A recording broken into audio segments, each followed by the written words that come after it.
that's okay. I bet it was my fault. I should never be a teacher. The monks always said I never listened. I think that's what they said. I never listened. That's what passes for comedy in this shit show.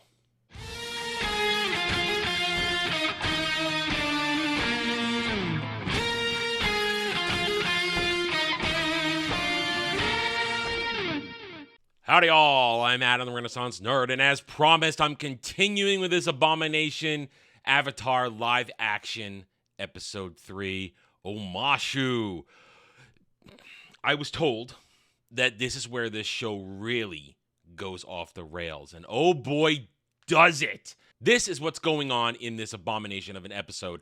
They have taken elements from 2 different episodes later in the season and dropped them here, mashed them together, and manufactured an entire story that never happens in Avatar, The Last Airbender, Book of Water.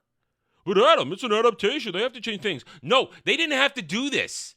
They did not have to transplant Jet's story and Teo's story and drop it into Omashu, and therefore not even get to Boomy. And I know the Boomy episode is obviously next one, and that, I'm told, is even worse because it's a character assassination. What is wrong with this episode? Before we get into it, I'll give you the bullet points. 1, I already said, it's bastardizing the stories by smashing them together and thinking you can tell a cohesive, coherent story. 2, the complete lack of character development for anybody. Because you're smashing together 2 different episodes in a place where they never happened, you are ignoring all the character development that you get from all the different actors. And by actors, I mean characters, not the actors. They all suck, by the way. The dialogue, presentation, the acting, it's all terrible. We get nothing really for Jet. We get nothing really for Teo. And here's the thing. Because they're dealing with 2 separate stories smashing into one, they separate Team Avatar. Aang's off pretending to be some sort of I want to help everybody hero with Teo. Sokka's helping the dude from Community build the airship, and Katara's off with Jet at Lost Boys training camp. I mean, that's what's going on here. The Team Avatar, once again, gets no time to interact with each other and develop the camaraderie, the chemistry that makes them Team Avatar. It's non-existent. And then they come together and they do bastardized stuff that makes it even worse. Also, Zuko's in here somewhere. Azula's in here. Yes, Azula. Wow, Azula. We knew she was coming in season 1, all the promo stuff, but really? She has no business being in this season. This show is terrible, and I despise each and every one of you for making me watch this. That being said, let's do it. Episode 3, Omashu. My compliments on making it this far. Then again, we in the Fire Nation have always prided ourselves on our resourcefulness. Isn't that right, Azula? I guess we start in the Fire Nation where we left off last time.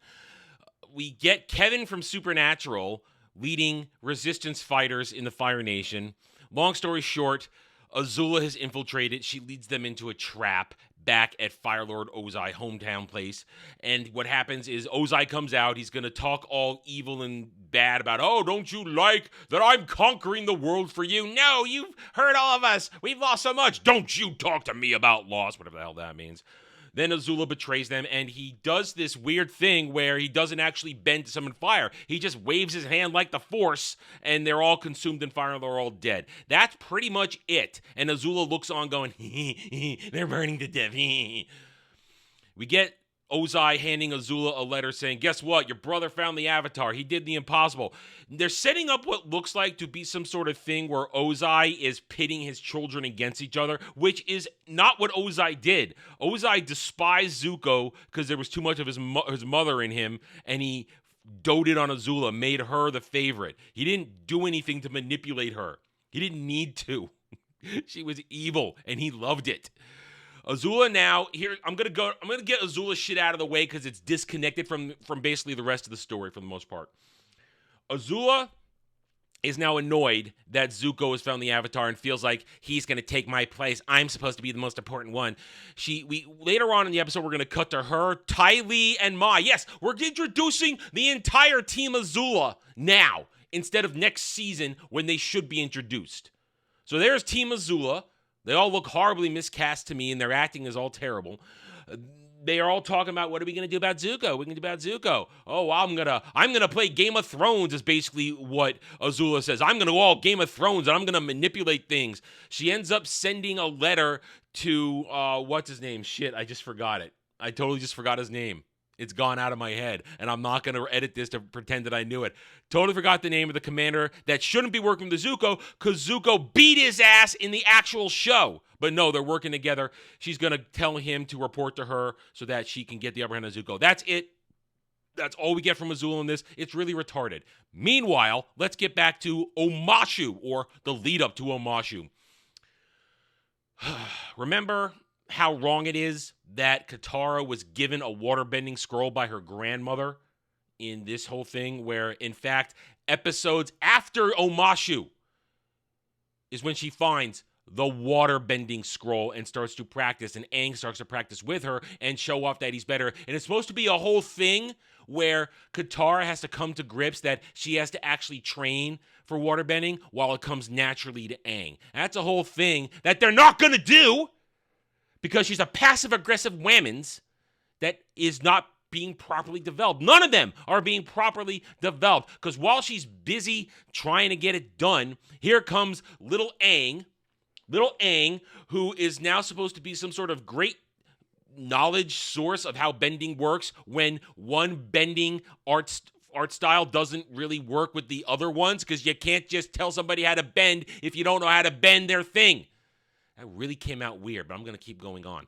What happens here is they do this whole thing where Aang says, you need to channel with your emotions, and you need to then let it go through you. This is also that they can continue this retarded aspect of Katara reliving her mother's murder by the Fire Nation, which isn't a thing! What happens, they do some bad comedy. I showed you the opening clip. That's what passes for lighthearted Aang in this. Oh my God, I'm not a good listener. After Sokka comes in for some more bad comic relief carrying food, they fly off in search of where to go next. They're heading towards Omashu. Well, they don't know they're heading towards there. Actually, they don't know where they're going because they're flying around, and then Aang thinks he sees another airbender flying. Because that was the thing in Avatar. No, it wasn't. In fact, now here comes Teo. Teo, an actual character, an actual important character, basically should be, if we're going by the count, I believe, of the regular actual season, another 12 episodes away from this. And in a completely different scenario and situation at the Northern Air Temple, where that's all supposed to be about Aang coming to grips with the fact that people are making use of one of his homes, or an airbender home, and as the last airbender, he feels put off by it, but then he learns that these are good people who are striving, and then the whole Teo and his father betrayal thing, that's still here, but it has nothing to do with the actual development of these characters. Because they haven't actually had Teo and his father who saved their people and led them to the air temple to make it a home, and then did what he did to keep them safe. No, that's not happening here. At least not in this episode. No. Anyway, they follow, and then there's Omashu. Hey, and as they're coming up to Omashu, this show does what it does best. Tell, don't show. Blah-de-blah exposition. Oh my God, this is Aang. I used to love Omashu. It's such a great place, so many great things. We used to have this thing where I would ride. Here's the thing. He doesn't actually tell his backstory of Omashu. He just talks about how it's a great place of engineering and invention where they move things along with airbending in the cars. They don't actually tell him in the story with Boomy. They don't tell it. There's no foundation for it. In fact, I wager to say this whole episode is geared so she can see the goddamn ass and go, my cabbages! Fuck this show! They're going up to Omashu. There it is. Nice CGI Omashu. Great. after they're done telling and not showing and not explaining everything, not doing any character development, not doing any proper history work, they get up there, oh no, they're not letting anybody in there because guess what? The war has reached Omashu. Oh my God, they're threatened. They don't want the firebenders to come in. What? What? Yes, they are very picky about letting people into an Omashu. In the original, Aang and Team Avatar, basically, Aang pretends to be an old man and treats them like his grandchildren. It's a nice little comic relief. They get in there, and it's a bit of fun stuff. No, in this one, hey, let's shoehorn in Jet and his freedom fighter storyline, or his go-too-far freedom fighter storyline, as you should put it. Let's have Jet appear out of nowhere in a wagon and get them in and do all the comic relief type of stuff to get them through the gate. It's retarded, it's stupid, it's horrible dialogue. It's shoehorning in that entire arc. Basically, as I said in the beginning part of this review, not giving us room to breathe to develop the characters. Because, of course, Katara gets the hots for him, which she does for real in the story, but it's way down the line. Good 6 or 7 episodes away from where we actually are in the story. They get inside. They learn that Omashu is not doing well because the king is senile. And the Fire Nation is committing terrorist attacks. That's right. Terrorist attacks. Although they're going to flip that on its head and go someplace else with it. They wander through the town. Aang is searching for the airbender they saw, and they find it's not an airbender. It is, in fact, just Teo. It's Teo. Yes, Teo. Once again. His father, the engineer, the machinist, they are great for inventing stuff later. They're important. They're part of, Teo is part of Team Avatar when we get to the very end, but not here, not now.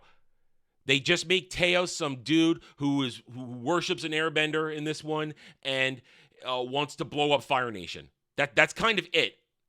That's it. That's Teo's entire character in this. Not, I'm inventing things. I want to fly. I want to help. The mysteries of the Air Temple. No, none of that. None of that. He's just, I want to bomb the air. I want to bomb the firebenders. That's Teo in this. After some conversation, because there's an explosion happens. The explosion happens. Everybody's afraid. And then here comes the dude from Community who plays his father. And they go off to hang out at their place. This is terrible. Once they're inside Teo's home, we get the explanations of what's going on here. The firebenders are bombs. Teo thinks he knows where they are, but he hasn't been able to go get to them because they're up on a mountain and they want to do this. But here's the thing. Aang at first like, oh, we got to keep going, sorry. But then he goes out there and he sees all the suffering from the explosion and then has to say, he gives a really lame-ass speech about, I'm the Avatar. I have to help people. We'll have to delay going to the Northern Water Tribe because I need to hang out and help people. Motherfuckers! You assholes who created this abomination adaptation said, we're getting rid of all the side stories to make sure that Aang has his mission because he has to go to the Northern War Temple because Kyoshi told him to do that. Remember Kyoshi? Remember that? They took all of Avatar Roku's mojo and gave it to her. Everything Avatar Roku now went to her. Remember that? Just in case you forgot. So now he's got to go all the way back to the house to say, I'm going to help you, even though I said earlier on in the previous episodes, we got to get to the Northern Water Tribe. No side adventures. We got to stop a tragedy. Oh, no, we could forget the tragedy. It could wait because I got to stay here and help people because I got to keep pushing this retarded theme of, oh, my God, I abandoned everybody when they needed me. I need to help people. Stupid. So Teo goes, hey, with you flying, we can go up to the mountain and find what the firebenders are doing. And Thaka, he's going to stay and help build the airship, which does happen in the actual story, but not like this. You can get there. And then Katara's going to wander off and maybe, look at Jet's ass or something. I hate this. But now let's check in on Zuko, shall we? I'll send 2 of my best men to confirm the report. They can be in and out before... No. Uncle Iroh and I will go. No one else. First of all, Zuko shouldn't be anywhere near any of these events. Nothing that happens in Omashu, nothing that happens with Teo, nothing that happens with Jet. Zuko has zero to do with any of these storylines. But hey, since we're cutting out every other little bit of Zuko character development that should be happening in the series, let's just shoehorn him in here so we can get some fake Zuko soy boy sad sack bullshit done. A little while ago, previously, while the other events are happening, Zuko was having a talk with Zhao. Yes, I remembered it between doing these cuts. Zhao and him and Iroh talking about what they're going to do to find the Avatar. Zhao keeps calmly trying to manipulate the situation. Why don't we do this? No, we can't do that. We have to keep it to ourselves. And we have a stupid moment where Zuko yells at one of his lieutenants for gossiping about Zhao because it's not right. Warriors don't gossip. It's retarded. And meanwhile, Iroh, pretending to be Iroh, tries to be all knowledgeable and careful with what he says with a little bit of weird humor, which doesn't fucking work in this show. Because dude who's from freaking Ahsoka and Mandoverse is not a good Iroh. He's terrible. He has no ability. He has no range to be Iroh. He sucks. Later on, we return to them. They have discovered the fact that the Avatar's in Omashu.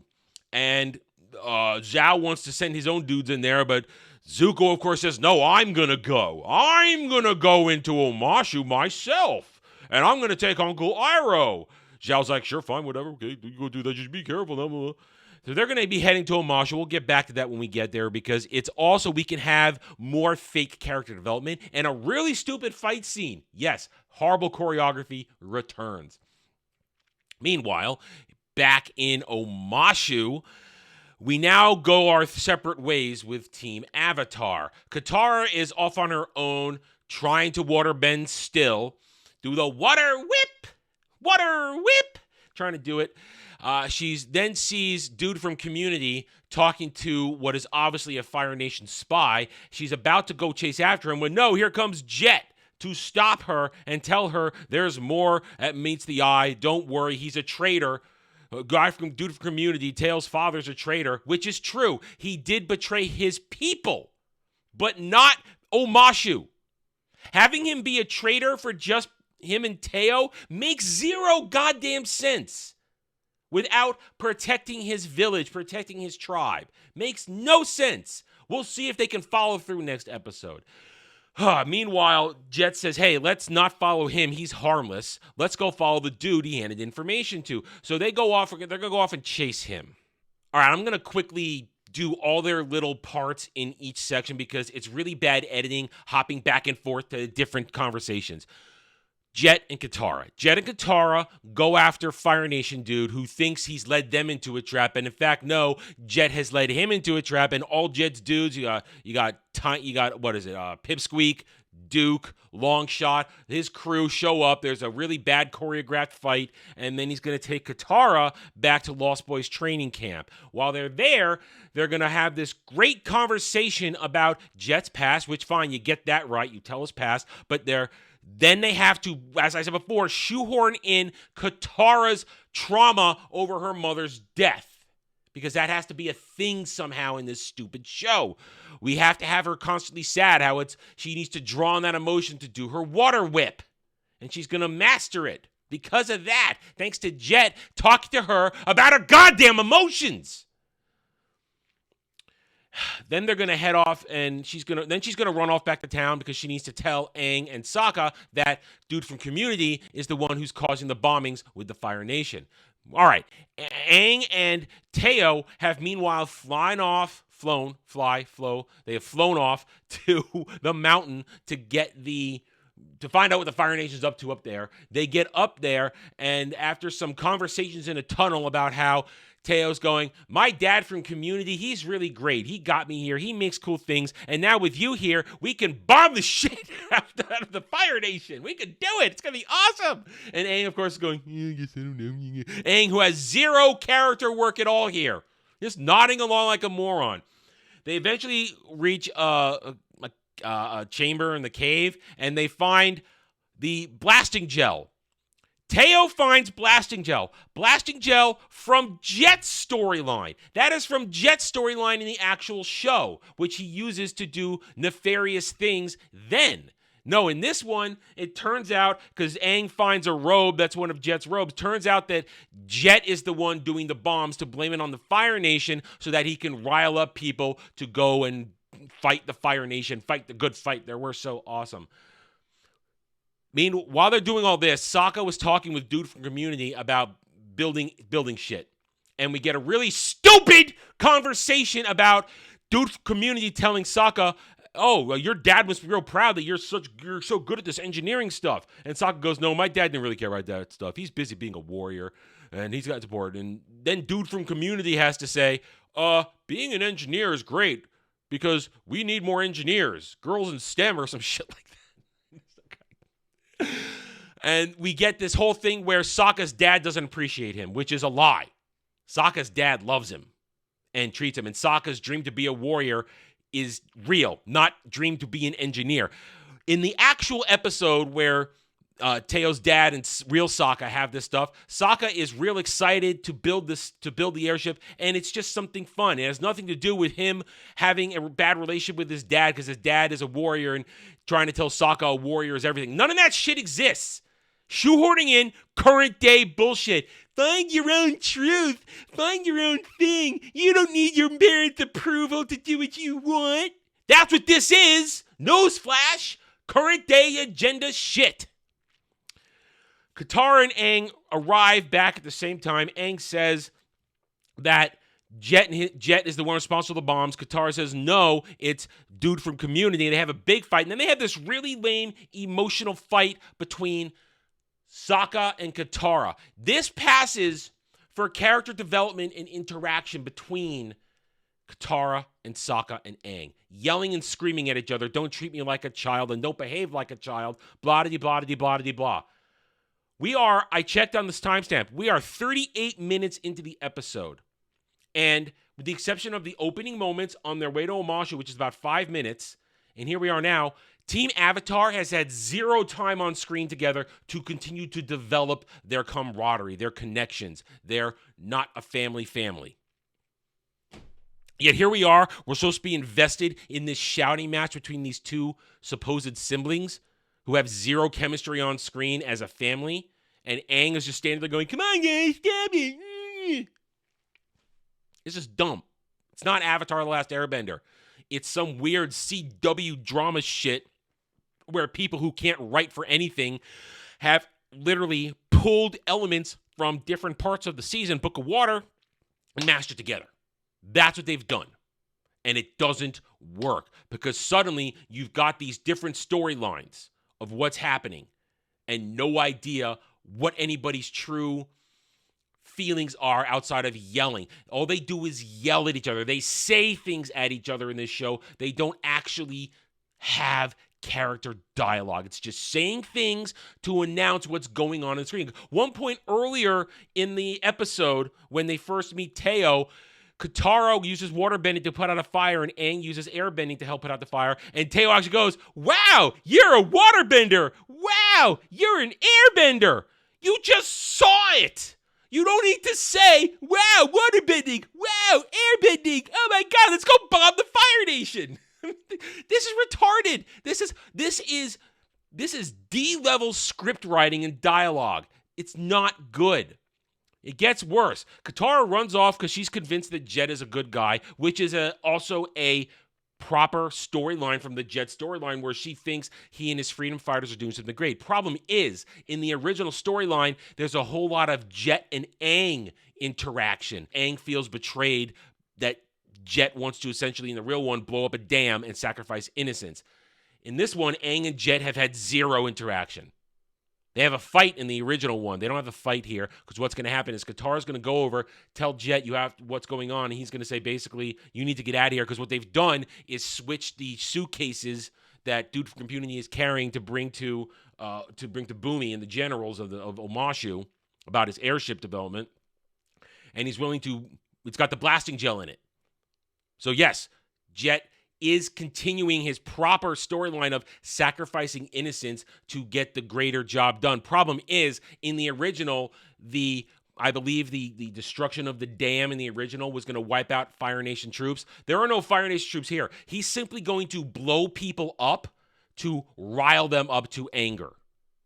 It's not even an accurate portrayal of Jet. It's retarded. Katara is now disillusioned. She runs back to tell Aang and Sokka that we have to do something to stop this, otherwise everybody's going to die. And now we go through this whole thing. While Katara was running back to them, however, Zuko spots her. Because Zuko and Iroh have been in town having boring Zuko-Iroh conversations where you have fake Iroh wisdom and Zuko trying to understand, oh my God, how is this life here? It's so dirty. It's so stupid. It smells. I'm Zuko. I'm soy. We have to help the Fire Nation. I need my honor. It's all lip service to Zuko's actual storyline that gets nothing done here.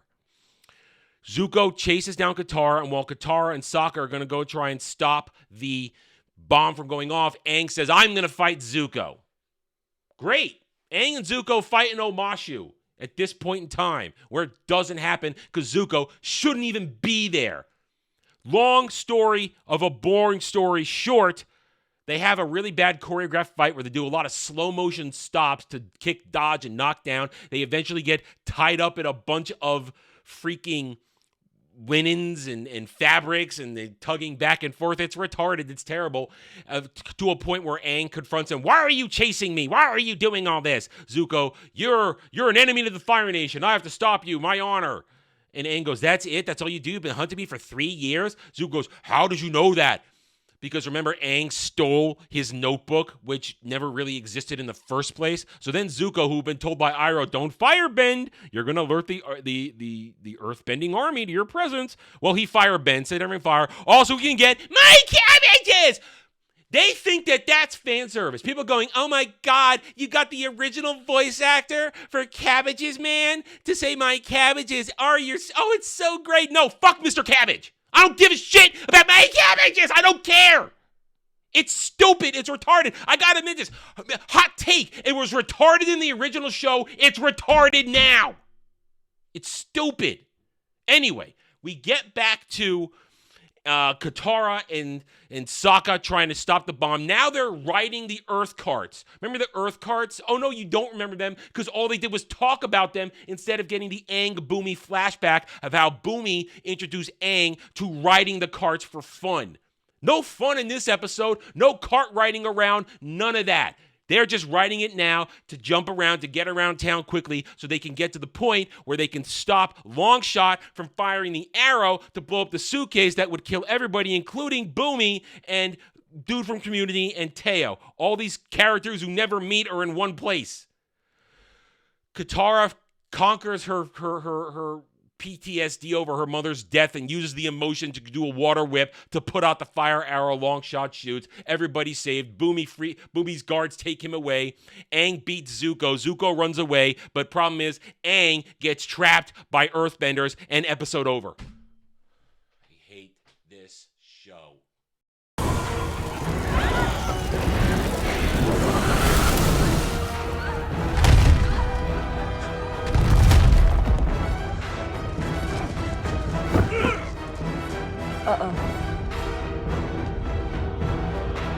What have we learned in this episode? Nothing. Because we're not actually watching Avatar: The Last Airbender. We're watching a Frankenstein monster shamble along. They have taken parts of this series from Book of Water and just stitched together in this horrible abomination. We have had no character development of anybody that's important here. They even rushed Jet's storyline so they could just get him in here to create this fake terrorism acts going on in Omashu. We get Teo and his father's storyline smushed in here so we can have a reason to connect everything to little here and there without actually having their story present. Also, we can also get a fake Sokka storyline, a fake Katara storyline, and a fake Aang storyline. Aang, who ends up not interacting with any of these people. Aang gets to do nothing except have a fake fight with Zuko that never happened. Also that we can, I don't know what the point of this is. They're not telling the story of Avatar: The Last Airbender. There is no humor in this. There is no fun in this. Everybody is talking to move from one scene to the next. They're creating fake CW sitting and talking emotional moments that don't really develop the characters, just create fake storylines so that they have a reason to do something. That is not how storytelling works. It's not how these characters are supposed to work. Team Avatar has zero chemistry with each other. They think chemistry is yelling and screaming, telling people, don't treat me like a child. That's their idea of a good character argument or good character interaction. I have no idea how Aang and Katara feel about each other at this point. I have no idea how Sokka feels about any of them because Sokka doesn't do anything in this. He's not Sokka. There's no humor from him. There's no childlike nature from Aang. There is nothing remotely Avatar in any of this. And I know people have told me that next episode, Boomy, is even worse. God damn. Well, I'll be back with episode 4 because you people make me do this. Anyway, if you had a good time, hit that like button, subscribe to this channel, and I will catch you guys later. Take it easy. Thanks for watching, everyone. If you enjoyed the video, hit that like button, subscribe to the channel, check out my gaming channel at Renaissance Nerd Arcade, and follow me on X Twitter under @TheRedNerd. Thanks again for watching. Take it easy.